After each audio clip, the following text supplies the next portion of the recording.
Hello guys, आज आपण mafia the dark लव या कथामालिकेचा चौथा भाग पाहणार आहोत. चला तर मग वेळ न घालवता सुरुवात करूया. मेन्शनच्या छतावरून विमानांच्या घिरट्या थांबल्या होत्या, पण हवेमध्ये अजूनही बारुदाचा जळजळणारा वास आणि रक्ताचा उग्र दर्प रेंगाळत होता. मेन्शनचा तो भव्य हॉल कधी काळी रुद्रच्या सत्तेचं प्रतीक होता. तो आज उद्ध्वस्त अवस्थेत पडला होता. झुमरं खाली कोसळली होती. महागातील इटालियन मार्बलवर रक्ताचे ओघळ सुकले होते. रुद्र मायराला मिठीत घेऊन तसाच उभा होता. त्याचे श्वास अजूनही वेगाने चालत होते आणि हातातील बंदुकीची नळी तापलेली होती. मायराच्या शरीराची धरधर अजूनही कमी होत होती, पण तिने रुद्राचा शर्ट घट्ट मुठीत पकडला होता. तिला भीती वाटत होती की जर तिने हात सोडला तर रुद्र पुन्हा त्या मृत्यूच्या तांडवात निघून जाईल. मायरा, आता सगळं शांत आहे. तू सुरक्षित आहेस. रुद्रने तिचा चेहरा हातामध्ये घेतला. त्याच्या हातावर असलेलं रक्त तिच्या गालाला लागलं, पण मायराला आज त्या रक्ताची चीड नाही आली. तिने पाहिलं की रुद्रच्या खांद्यातून रक्त वाहत होतं. ती मागे सरकली आणि त्याच्या जखमेकडे पाहत म्हणाली, तुम्हाला खूप लागलंय. चला, आधी तुम्ही जखम साफ करायला हवी. रुद्रने एक कडवट स्मित केलं. अशा जखमांची मला सवय आहे. तू आधी स्वतःला सांभाळ. पण मायराने त्याचं ऐकलं नाही. तिने हट्टाने त्याचा हात पकडला आणि त्याला वरच्या मजल्यावरील सुरक्षित खोलीमध्ये नेलं. मेन्शनच्या बाहेर विक्रम आपल्या माणसांना घेऊन साफसफाई करत होता. मेलेल्यांना बाहेर काढा आणि जखमींना तातडीने डॉक्टरकडे न्या. आणि हो, शमशेरच्या एकाही माणसाचा मृतदेह इथून बाहेर जाता कामा नये. मला ते पुरावे म्हणून हवे आहेत. विक्रमचा आवाज कठोर होता, पण विक्रमच्या डोळ्यामध्ये एक प्रकारची शंका होती. शमशेरला मेन्शनच्या नकाशा आणि एअर डिफेन्सची माहिती कशी मिळाली? हे कोणत्या आतल्या माणसाशिवाय शक्य नव्हतं. विक्रमने ठरवलं की तो रुद्रला आत्ताच काही सांगणार नाही, कारण रुद्र सध्या मानसिकदृष्ट्या मायरामध्ये गुंतला होता. वरच्या खोलीमध्ये मायरा रुद्रच्या जखमेवर मलम लावत होती. रुद्र शांतपणे तिला न्याहाळत होता. तू का परत आलीस मायरा? तुला संधी होती तुझ्या साध्या जगात राहण्याची. तिथे तुला असा गोळीबार, हे रक्त पाहावं लागलं नसतं. रुद्रने विचारलं. मायराने पट्टी बांधताना रुद्रच्या डोळ्यांमध्ये पाहिलं. मलाही तेच वाटलं होतं की मी तिथे सुखी राहीन.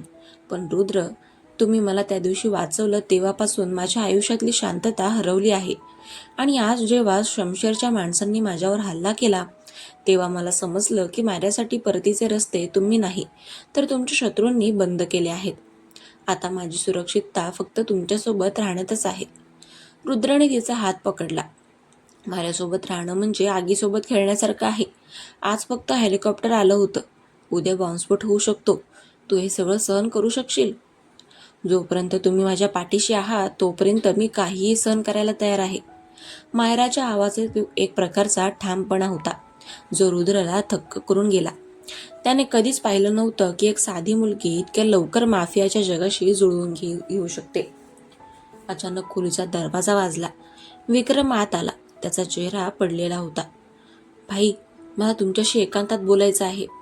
रुद्रने मायराकडे पाहिलं. मायरा समजली आणि ती बाहेरच्या बाल्कनीत जाऊन उभी राहिली. काय झालं विक्रम? रुद्रने काळजीने विचारलं. भाई, शमशेरच्या माणसांनी जेव्हा हल्ला केला तेव्हा त्यांनी एका खास कोडचा वापर केला होता. तो कोड फक्त माझ्या, तुमच्या आणि प्रतापच्या माहितीचा होता. प्रताप सध्या बेपत्ता आहे. मला संशय आहे की त्याने शमशेरला रस्ता दाखवला. विक्रमने माहिती दिली. प्रताप, रुद्रचा लहानपणापासूनचा मित्र आणि त्याच्या गँगमधला सगळ्यात महत्त्वाचा माणूस.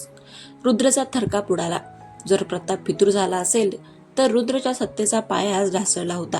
त्याला शोधून काढ विक्रम, जिवंत किंवा मृत्यू. मला त्याच्याकडून हे सगळं जाणून घ्यायचं आहे की त्याने असं का केलं. रुद्र गर्जना करत होता. रात्रीचे 2 वाजले होते. पेन्शनमध्ये अजूनही दिवांचा प्रकाश होता. मायरा आपल्या खोलीत झोपण्याचा प्रयत्न करत होती, पण गोळीबाराचे आवाज अजूनही तिच्या कानामध्ये घुमत होते. तिने पाहिलं की रुद्र अजूनही ऑफिसमध्ये बसून आहे. ती हळूच तिथे गेली. रुद्रने दारूचा ग्लास हातात घेतला होता आणि तो एका जुन्या फोटोकडे बघत होता. फोटोमध्ये 2 लहान मुले होती.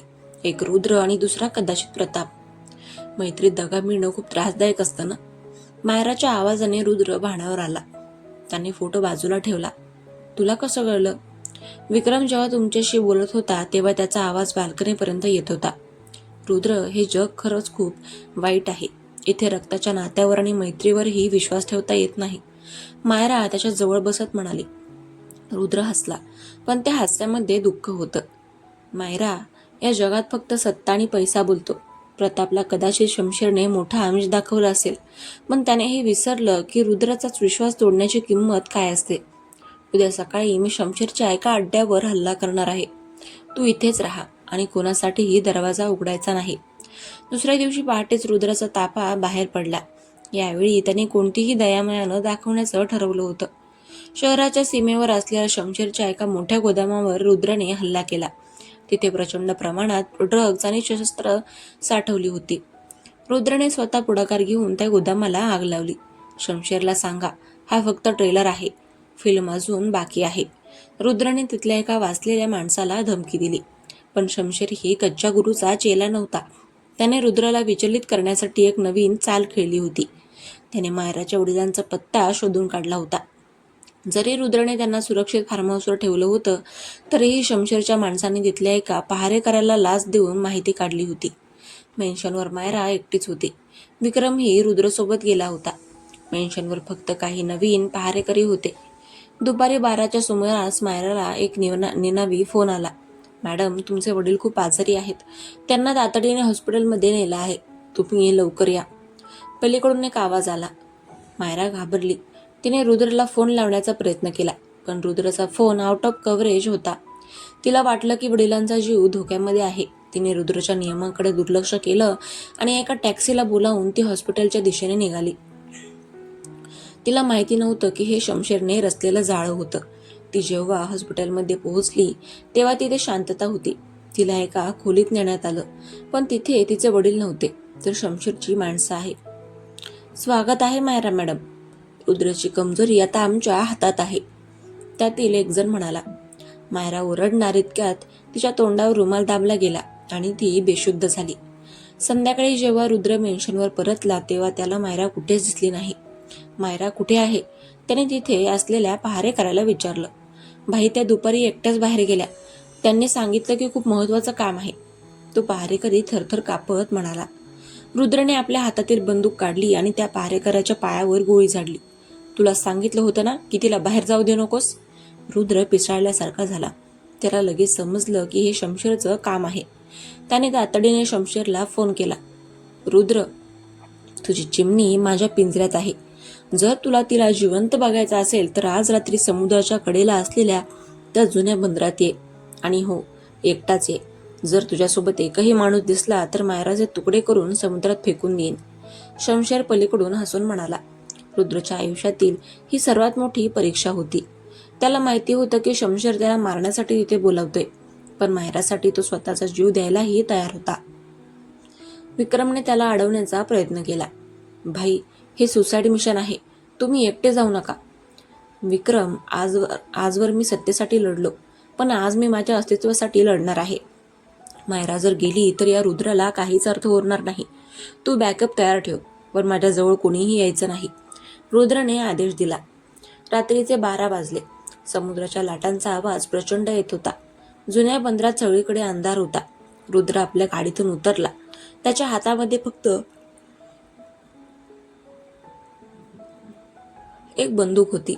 समोर शमशेर आणि त्याचे 50 सशस्त्र माणसं उभी होती. मायराला एका खांबाला बांधून ठेवलं होतं. ये रुद्र, तुझ्या हिमतीची दाद द्यावी लागेल. शमशेर पुढे येत म्हणाला. रुद्रने आपली बंदूक खाली टाकली. मी आलोय, आता तिला सोडून दे. शमशेर हसला. इतकं सोपं नाहीये रुद्र. प्रताप, बाहेर ये. अंधारातून प्रताप बाहेर आला. त्याच्या हातात बंदूक होती. सॉरी रुद्र, पण शमशेरने मला जे दिलं ते तू कधीच देऊ शकला नाहीस. सन्मान आणि भागीदारी. रुद्रने प्रतापच्या डोळ्यामध्ये पाहिलं. सन्मान विकत मिळत नसतो प्रताप, तो मिळवावा लागतो. तू फक्त गद्दार म्हणूनच ओळखला जाशील. शमशेरने इशारा केला आणि त्याच्या माणसांनी रुद्राला मारायला सुरुवात केली. रुद्र शांतपणे मार खात होता, कारण त्याची नजर मायरावर होती. मायरा रडत होती. ती त्याला सांगण्याचा प्रयत्न करत होती की इथून पळून जा, पण तिचं तोंड बांधलेलं होतं. रुद्र जमिनीवर पडला होता. त्याच्या तोंडावर रक्त येत होतं. शमशेरने त्याच्या डोक्यावर पाय दिला. बघ मायरा, हाच तर तुझा महान रुद्र. आज हा माझ्या पायाशी पडलाय. पण शमशेरला हे माहिती नव्हतं की रुद्रने एक चाल खेळली होती. रुद्रच्या घड्याळात एक ट्रॅकर होतं, ज्याने विक्रमला सिग्नल दिला होता आणि रुद्रने स्वतःच्या अंगावर लपवलेला एक छोटा ग्रेनेड पिन काढून टाकला होता. आज कोणी जिवंत जाणार नाही शमशेर, रुद्र रक्ताळलेल्या ओठांनी हसला. अचानक बंदराच्या चारी बाजूंनी रुद्रच्या माणसांनी हल्ला केला. चहूकडे गोळीबार आणि स्फोट सुरू झाले. रुद्रने संधी साधून शमशेरच्या पायाला पकडून त्याला खाली पाडलं. प्रताप सुद्धा गोंधळला आणि त्यांनी गोळी चालवली, पण ती गोळी चुकून शमशेरलाच लागली. रुद्र वेगाने उठला आणि त्याने आपली लपवलेली दुसरी बंदूक काढली. त्याने एका क्षणात प्रतापच्या डोक्यामध्ये गोळी झाडली. गद्दारांना हीच शिक्षा असते. रुद्र धावत मायराकडे गेला.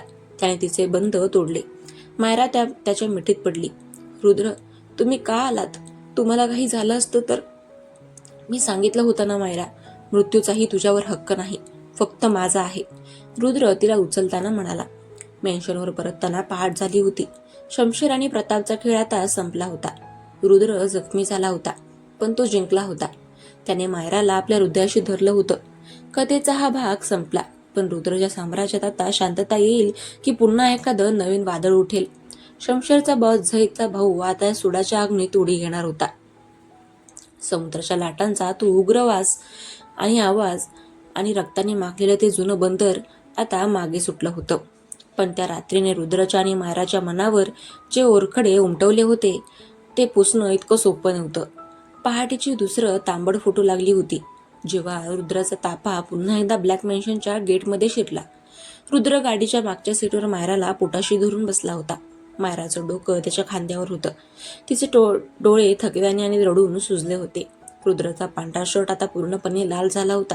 त्यातला अर्ध रक्त त्याचं स्वतःचं होतं आणि अर्ध त्याच्या शत्रूंचं. गाडी थांबताच विक्रमने धावत येऊन दरवाजा उघडला. भाई, डॉक्टर आतमध्ये वाट पाहत आहेत. विक्रमचा आवाज चिंतेने भरलेला होता. त्यानं पाहिलं की रुद्रला चालतानाही त्रास होत होता, पण रुद्रने कोणाचीही मदत घेतली नाही.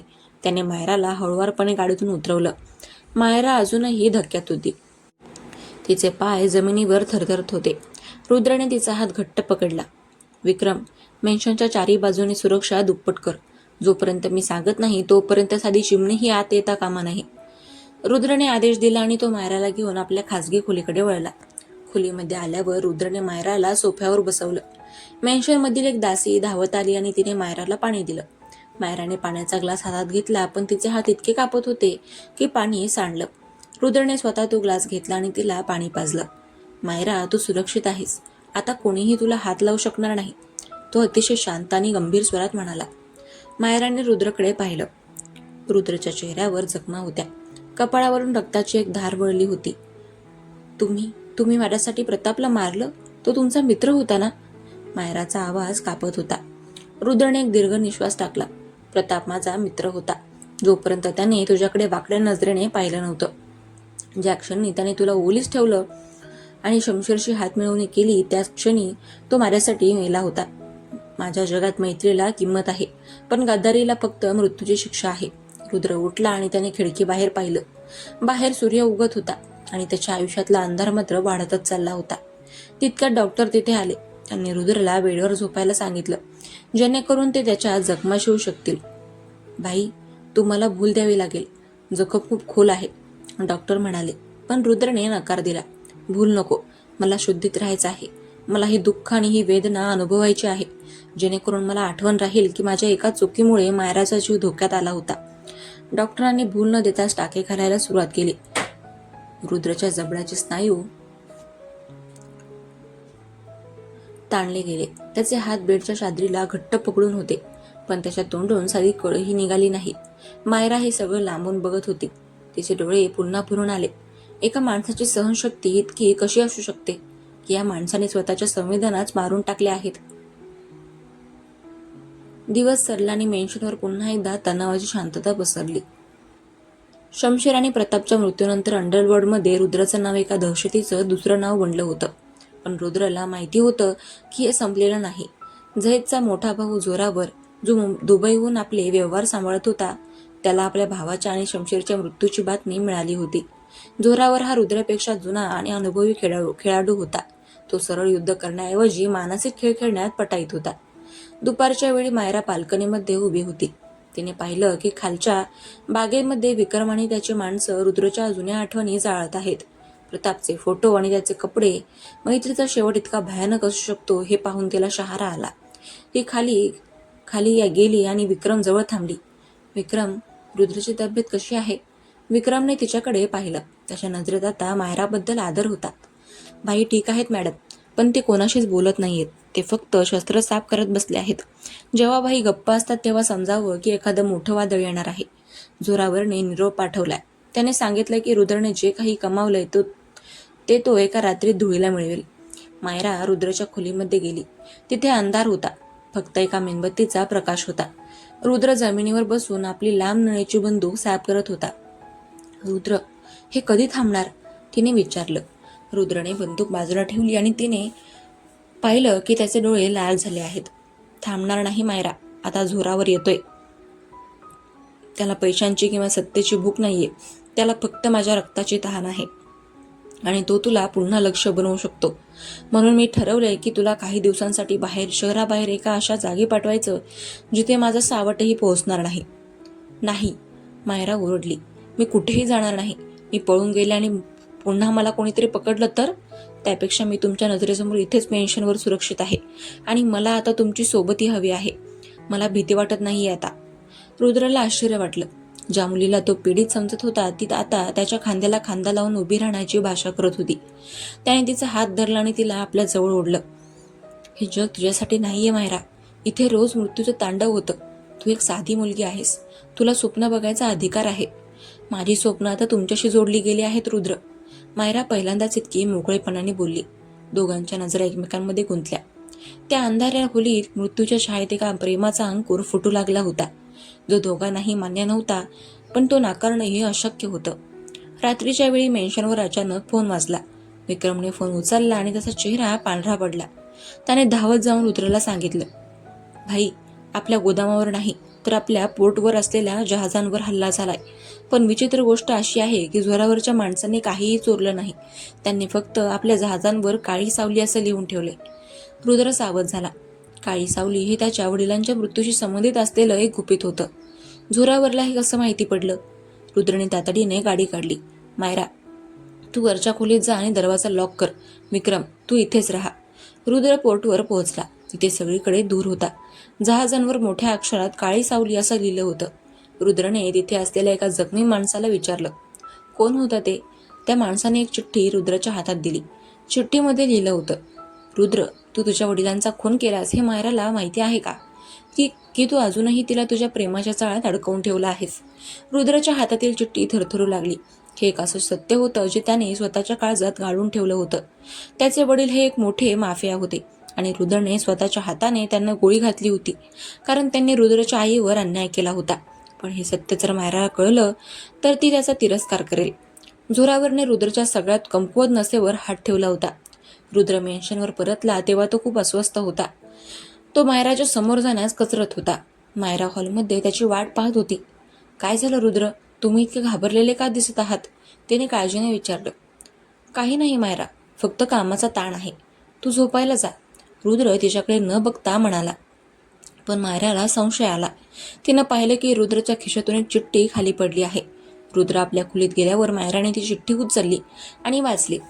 तिचे डोळे विस्फारले गेले. रुद्रने त्याच्या वडिलांचा खून केलाय? तिला विश्वासच बसत नव्हता. ज्या माणसावरती प्रेम करू लागली होती त्याचा भूतकाळ इतका भयानक असेल. दुसऱ्या दिवशी सकाळी जोरावरची माणसं मेन्शनच्या बाहेर दिसली, पण त्यांनी गोळीबार केला नाही. त्यांनी फक्त एक व्हिडिओ क्लिप पाठवली. त्या व्हिडिओमध्ये रुद्रचे वडील आणि रुद्र यांच्यातील शेवटच्या संवादाचे काही अंश होते. जोरावर रुद्रच्या मानसिकदृष्ट्या उद्ध्वस्त करू इच्छित होता. रुद्रने आपल्या माणसांना आदेश दिला की जोरावरचा अड्डा शोधून काढा. मला तो जिवंत हवा आहे. मी त्याचे तुकडे करून समुद्रात फेकेन. रुद्र ओरडत होता, पण विक्रमला कळत होतं की रुद्र आता नियंत्रणाबाहेर जात आहे. मायरा रुद्रच्या समोर आली. तिच्या हातात ती चिठ्ठी होती. हे काय आहे रुद्र? जे यात लिहिलंय ते खरं आहे का? तिने विचारलं. रुद्र स्तब्ध झाला. त्यानं पाहिलं की मायराच्या डोळ्यामध्ये संशय आणि भीती होती. हो मायरा, मी माझ्या वडिलांना मारलंय, पण त्याचं कारण तुला माहिती नाहीये, रुद्र ओरडून म्हणाला. कारण काही असो रुद्र, पण खून हा खूनच असतो. तुम्ही मला सांगितलं होतं की तुम्ही बदलला आहात, पण तुमच्या रक्तातच हिंसा आहे, मायरा रडत म्हणाली. तिने आपले कपडे भरले आणि ती मेन्शन बाहेर जाण्यासाठी निघाली. रुद्रने सुद्धा तिला अडवलं नाही. तो फक्त तिथेच बसून राहिला. त्याला वाटलं की कदाचित हेच त्याच्या नशिबात आहे, नेहमी एकटं राहणं. मायरा मेन्शनच्या बाहेर पडली. पाऊस जोरजोरात सुरू झाला होता. ती रस्त्यावरून चालत होती. तिला कुठे जायचं हेही माहीत नव्हतं. अचानक एक काळी व्हॅन तिच्या बाजूला येऊन थांबली. जोरावरची माणसं गाडीतून उतरली. मॅडम चला, साहेब तुमची वाट पाहत आहेत. त्यांनी तिला जबरदस्तीने गाडीत टाकलं. विक्रमने हे लांबून पाहिलं आणि तो धावत रुद्रकडे गेला. भाई, जोरावरने मायरा मॅडमला उचलले. ते तिला घेऊन शहराबाहेरच्या त्या जुन्या खाणीकडे गेले आहेत. रुद्र ताडकन उठला. त्याच्या डोळ्यातलं दुःख आता गायब झालं होतं. तिथे फक्त मृत्यूचा तांडव होता. जोरावरने माझ्या आयुष्यातील सगळ्यात मोठी चूक केली आहे. त्याने माझ्या प्रेमाला हात लावलाय. आज जोरावरचे साम्राज्य आणि तो स्वतः माझ्या हाताने जळणार. रुद्रने आपल्या सगळ्या माणसांना शस्त्र घेण्याचा आदेश दिला. आज कोणतंही नियोजन नाही. आज फक्त कत्तल होईल. खाणीच्या त्या अंधाऱ्या कोपऱ्यात जोरावर मायराच्या समोर बसला होता. बघ मायरा, रुद्राचा हाच खरा चेहरा आहे. तो एक पितृहंता आहे. तू अशा माणसांवर प्रेम करत होतीस? जोरावर हसत म्हणाला. तो पितृहंता असेल, पण तुमच्यासारखा नीच नाहीये. तो इथे येईल आणि तुम्हाला संपवेल. मायरा ओरडली. येऊ दे त्याला, मी त्याचीच वाट बघतोय. जोरावरने आपल्या मशीनगनचा पट्टा ओढला. चहूकडे त्याचे शेकडो सैनिक पसरलेले होते. रुद्रासाठी हा एक मृत्यूचा सापळा होता. पण रुद्रला आता मरणाची भीती नव्हती. त्याला फक्त आणि फक्त मायराला वाचवायचं होतं. खाणीच्या गेटवर रुद्रची गाडी धडकली आणि कथेचा हा भाग एका अशा भीषण युद्धाच्या वळणावर येऊन थांबला, जिथे रुद्राचा भूतकाळ आणि भविष्य एकमेकांसमोर उभे होते. तुम्हाला काय वाटतं, काय होईल पुढे? रुद्र मायराला वाचवू शकेल का, की रुद्राचाच मृत्यू होईल? हे सगळं पाहण्यासाठी बघत राहा माफिया द डार्क लव्ह. आता भेटूया उद्याच्या भागात. तोपर्यंत आजचा भाग कसा वाटला हे कमेंट्स करून नक्की सांगा आणि आपल्या चॅनलला सबस्क्राईब करायला विसरू नका. चलो बाय.